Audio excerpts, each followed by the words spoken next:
Hola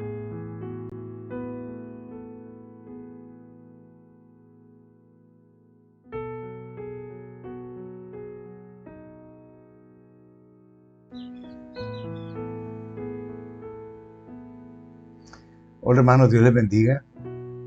El apóstol Pedro dejó una de sus cartas, la segunda carta de Pedro, porque Pablo escribió más cartas que Pedro, pero Pedro, cuando él pone en palabras, en letras, el conocimiento suyo, abre nuestra mente y nuestro corazón a entender las cosas de Dios.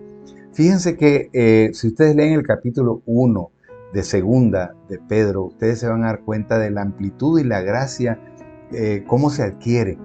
Porque uno de los grandes problemas del ser humano es estar ocioso, sin hacer absolutamente nada, habiendo tantas cosas que hacer.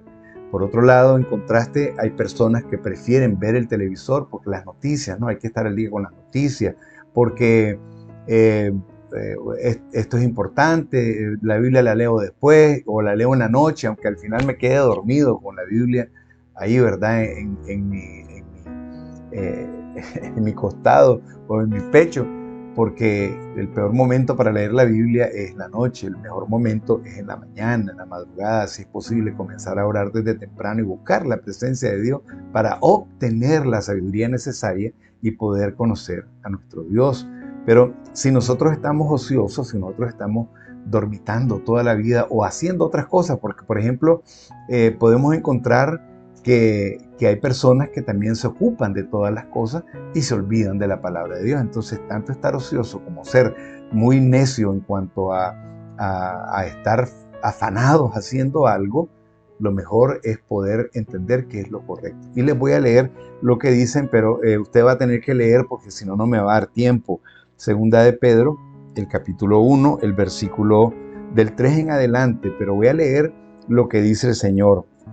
Dice que con toda diligencia, ustedes con toda diligencia, añadan a vuestra fe virtud. Recuerden que la fe nosotros la adquirimos en el momento en que creímos. Y está ahí en Efesios capítulo 2, verso 8, que dice que por gracia sois salvos por medio de la fe. O sea que la fe es el instrumento, el canal, la vía, el vehículo para llevarnos a recibir la salvación que viene de parte de Dios. No es porque algo nosotros hagamos buena obra o porque nos comportemos bien, ¿verdad?, que nos vamos a ir al cielo, sino por la gracia que el Señor ha puesto en nosotros. Es bien importante entenderlo, ¿verdad? Porque, bueno, por otras razones que en algún momento se las voy a decir. Ahora quiero entrar a lo que dice, porque esta es una ensalada. Fíjense bien que a la fe le vamos a añadir cosas para no estar ociosos, ¿verdad? Porque aquí lo dice la palabra.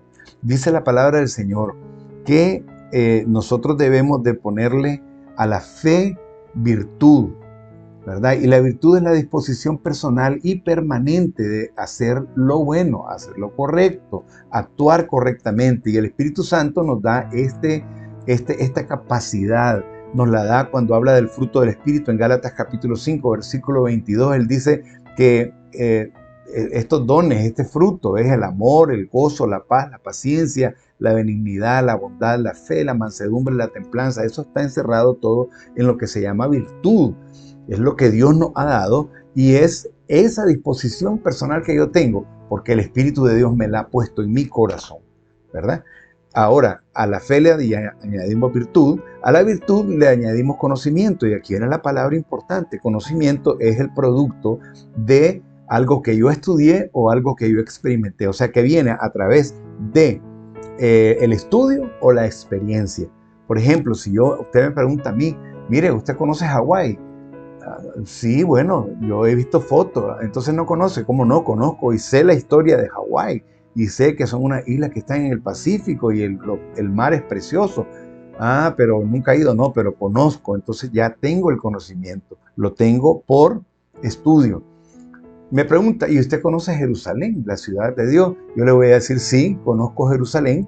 Claro, no la ciudad que va a bajar del cielo, ¿verdad? Pero conozco Jerusalén, la actual ciudad, porque yo he estado ahí. Entonces yo adquirí ese conocimiento por experiencia. Yo fui y conocí Jerusalén, la ciudad. Entonces usted adquiere conocimiento por estudio o por experiencia. En este caso, por ejemplo, Marta, en el capítulo 10 de Lucas, el versículo 41, dice que Marta estaba muy afanada haciendo la comida para el Señor y María estaba sentada viendo y oyendo la palabra de Cristo. Y entonces viene Marta y le dice, pero Señor, decirle que me ayude, esta vaga, mira, está ahí de ociosa, sentada ahí al lado tuyo. Y entonces Jesús vuelve a ver a Marta y le dice, Marta, estás muy afanada con todo lo que estás haciendo.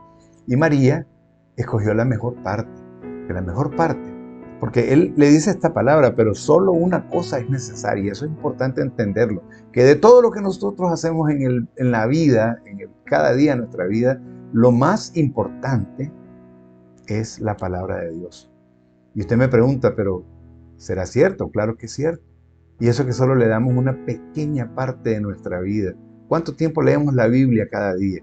¿Cuánto tiempo le damos al Señor en oración? ¿Cuánto tiempo estamos en la iglesia? Una vez, los domingueros, ¿verdad? Que vamos una sola vez y estamos 2 horas nada más en la iglesia, oyendo la palabra de Dios. Hay otros que leen, hay otros que oyen la palabra de Dios a través de programas en la radio, televisión, pero estar ocupado en las cosas de Dios, eso, como le dijo, una cosa es necesaria y es esa, buscar a Dios en todo momento y en todo lugar, orando, buscando y velando en la palabra. Conocer a Jesús es conocer la palabra de Dios, porque la Biblia dice en Juan capítulo 1 que en el principio era el verbo, o sea, la palabra, el verbo era con Dios y el verbo era Dios. Dios es la palabra. Entonces aquí la palabra de Dios que nosotros tenemos es el conocimiento de nuestro Señor Jesucristo. Tercero, dice que al conocimiento le pongamos dominio propio. ¿Qué es dominio propio? Bueno, eso es saber detenerse cuando uno no debe hacer algo, un control de tu vida. Nosotros antes no éramos controlados por nadie, ni nos gustaba. Hay personas que dicen, mi cuerpo es mío y hago con él lo que quiera. Pero eso, desde el punto de vista cristiano, no es para los creyentes. Los creyentes ya no somos de nosotros. Nosotros le pertenecemos a Cristo. Y por eso es que ya no vivo yo, dice Pablo. ¿Ves? Cristo vive en mí. Y lo que ahora vivo en la carne lo vivo para Él, porque Él merece todas esas cosas. Un dominio control de tu vida espiritual, ¿verdad? Así lo dice Gálatas capítulo 2, verso 20. Ya no vivo yo, Cristo vive en mí. Si nosotros comparamos al hombre natural que dice en 1 Corintios capítulo 2, y nos vamos a dar cuenta que el hombre natural no puede percibir las cosas que son del Espíritu de Dios porque para él son locura. Porque hay que vivir en el Espíritu y no en la carne. Y entonces a este dominio propio le vamos a echar en la ensalada paciencia. Y la paciencia es la capacidad de esperar sin alterarse, sin emocionarse. Estamos en la fila, pero estamos pacientemente esperando. Aunque a veces estamos en una fila, en el banco, por ejemplo, y de repente está un muchacho ahí que pasa, ¿verdad? Y nosotros pensamos, ya nos faltan 3 para llegar y hay 2 cajas abiertas nada más. Entonces este muchacho viene y saca una bolsa de monedas de a Córdoba, 1000 córdobas o 10.000 córdobas en monedas. Y tenemos que esperar hasta que las cuenten.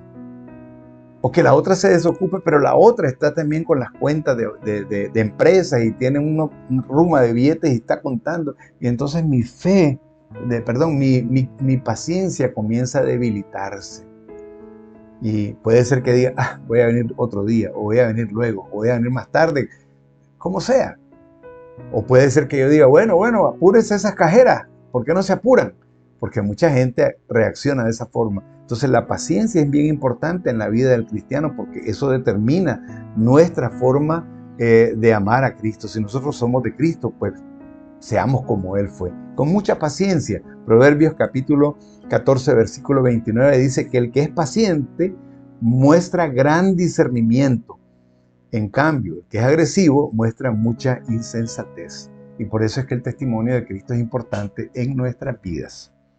La otra cosa que le vamos a echar a la ensalada después de la paciencia es la piedad. Y la piedad es la capacidad de tener misericordia, amor por los demás, de poder entender que la palabra de Dios no se trata de condenar a la gente, aunque la gente puede ser que esté condenada y que va rumbo al infierno de acuerdo a la Biblia. Porque eso es así, pero yo no voy a llegar a decirle a una persona, mira, si no te arrepentiste vas a ir al infierno. ¿Por qué? Porque estoy tratando de coaccionar la respuesta de esta persona que me diga, ay, yo no me quiero ir al infierno, ¿verdad? Pero Dios, en el fondo del corazón de la persona, puede llegar de otra forma, podemos decirle, mire, la palabra de Dios es viva y eficaz y más cortante que todo el filo. Nadie se puede escapar de nuestro Dios, ¿verdad? Y el final del pecador está en el infierno. Eso lo podemos predicar, lo podemos decir, pero siempre con palabras sazonadas, como la palabra de Dios nos dice el apóstol Pablo, ¿verdad? Con mucha piedad, con compasión, con devoción a Dios y amor al prójimo. Eso es lo que tenemos nosotros que aprender. En 1 Timoteo capítulo 6, verso 11 dice, sigan la piedad, o sea, sean piadosos, tengan misericordia de la gente. Muchas veces nosotros tratamos de ser como no debemos ser y somos así porque nosotros no estamos viviendo en el espíritu, sino que andamos en la carne. Y a muchos nos pasa. Eso no quiere decir que nosotros no vamos a sufrir esta situación porque somos de la carne y al mismo tiempo del espíritu. Pero si andamos en el espíritu, no vamos a satisfacer los deseos de la carne. El afecto fraternal, a la piedad le echamos afecto fraternal entre hermanos. Dice que mayormente a los de la fe hagamos bien a ellos, mayormente a los que son creyentes. Y nosotros a veces nos deleitamos en tirarle a uno y al otro, porque nuestra naturaleza nos hace así. Y finalmente yo quiero dejar el amor para mañana, porque mañana voy a llevar este mensaje, porque después del afecto fraternal, si nosotros leemos Hebreos capítulo 13, verso 16, dice, y de hacer el bien y la ayuda mutua no os olvidéis, porque de tales sacrificios se agrada Dios. Así que el afecto fraternal es aquel que nos une y que nos hace ser hermanos en Cristo. Cuando nosotros entendemos eso, yo no puedo faltar a la iglesia y estar esperando que llegue Juan, que llegue Luis, que llegue María, que llegue Pedro, porque todos ellos conforman el cuerpo de Cristo junto conmigo. Y yo me alegro de ser parte de ese cuerpo de Cristo. Que Dios te bendiga, que Dios te guarde y mañana continúo con el resto de lo que hace falta y lo que Segunda de Pedro capítulo 1 nos enseña. Hasta mañana.